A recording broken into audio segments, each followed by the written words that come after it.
Alright guys, I know we're 0-4 to start the season, but if y'all give me trick room and you get me in cleanly, I promise you, boy, camera up, you ugly, boy. You're my ugly, bro.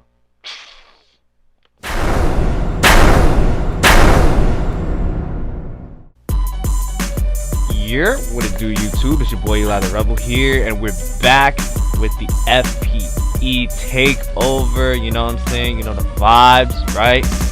We got one win in the bag last week. If you haven't seen it, go ahead and check that out. Here's the iCard thing or whatever for it. Yeah, I got you. I'm the plug. What can I say? Man, listen. I got my boy Austin the Aussie here. Fortunately, he had a custom PFP. It was really dope. It was like him wearing like a Man United jersey or whatever. I think it's a Man United jersey. It was. I don't know. But basically it was a soccer dude next to an Umbreon. It was as a custom PFP. It was kind of cool. So that's why there's like a blank space here above his team. I ain't even gonna cap.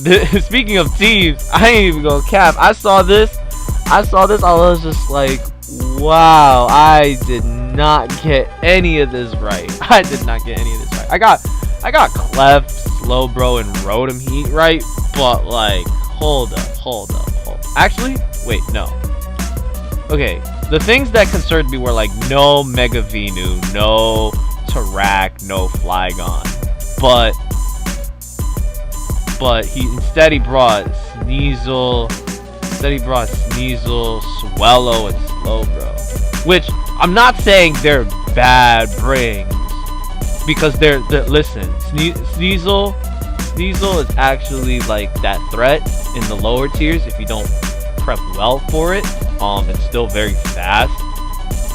Even though we love Weavile more, Sneasel's still really fast. I think max speed without holding the scarf. Charlie is like 361. Nutty. Swellow, I'm very familiar with how Swellow works in NDL. NDL, I've been going crazy with Swellow. And Slowbro for that regenerator teleport. Ugh, annoying. This is Slowbro Kanto, so it can actually fire off Toxics, unlike its Galar counterpart. So that's something to keep an eye on for. Today, I brought Mega Beedrill, Hydreigon, Dougie, Alolan Ninetales, regular Cham, and Galar Corsola. So the only thing that changed from last week was no Miltank, and I put in Corsola instead.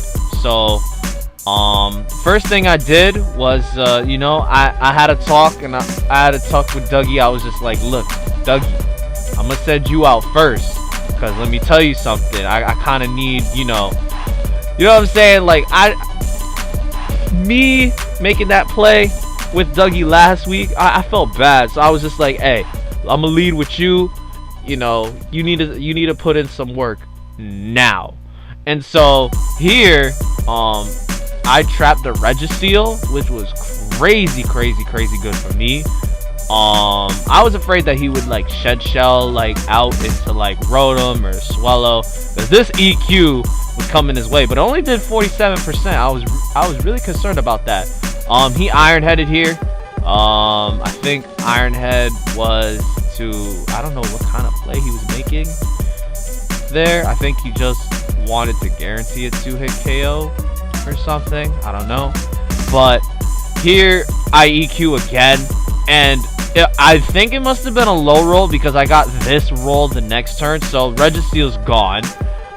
One of my bigger problems, especially now that Registeel gets body press, so Iron Defense body press was kind of murking me in practice, so that's why Corsola came. But here he goes with the Sneasel. I was like, all right, Dougie, I'm gonna save you for later, right? I go to my Ninetales here. So he does reveal the Ice Shard off rip, which is good for me to know. So it was good for Ninetales to block that. Here I put up my veil as Rotom Heat comes out. As the hail is gonna chip that away a little bit. I go to my Corsola here, misses the overheat on. I don't think it wasn't doing that much behind veil, but you know, this is where, you know, I can start. This is where like kind of the shenanigans start, I believe. Again, I played this game like last weekend, so like, you know, bear with me here. I get up my rocks up here, and I go to my Hydreigon here, but he T-waves, which was a good play. It was a good play. I was expecting like a teleport or something, but you know, it was whatever. It's whatever. He just T-waves, which was a good play on him. I still Dark Pulse here because I'm still faster through the para and whatnot, so I get the kill on the Slowbro, which is good. Here he goes into a Sneasel here to pressure it out. I just go back to my Ninetales every single time. This time he knocks off my Light Clay, which is fine. Clef comes here on the double to Hydreigon. Good play. And then I just stay in thinking I could live a Moonblast, but no, Clef is just busted. Here I trap the Clef here, just to get some chip off on it. EQ is gonna go crazy as 48 on a Clef, very good. It's very good right here. So I go Beedrill here. Beedrill just poison jabs freely, lets the Clef go down, which I think pretty much sealed the game, because at around this time I realized that this Rotom wasn't even boots or anything like that, and the Sneasel wasn't boots either.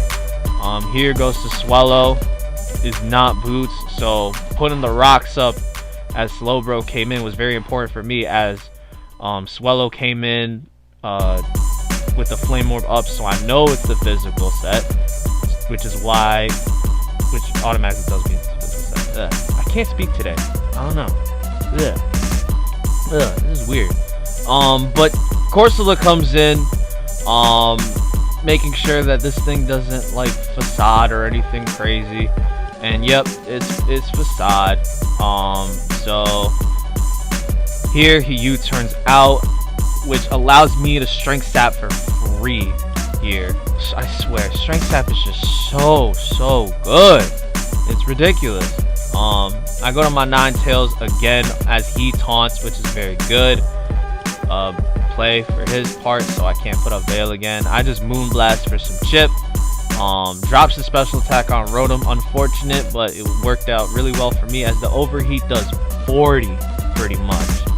He's going for a crit, does not get it, so I Strength Sap for free, and I get to like 80. Misses another overheat, so I just Strength Sap again to go back to full. And then that's the last overheat, and it gets disabled as I Nightshade. So Corsola picking up a direct kill. I would have never guessed it in my entire life that would happen, but hey, it's what we do. Sneasel comes in here. This most obvious knockoff play. Actually went for the Icicle Crash though, which was weird. Trying to get some flinches, but that's not gonna work out. And then here, I thought Swellow would Brave Bird here, but actually just U-turned out, giving me the 4-0 differential, which was actually really important for me, because that put me, you know, now I'm not in a negative differential anymore. I'm just chilling at 0. Yeah, after this result, I'm 19-19. So very good. That was just a very good battle.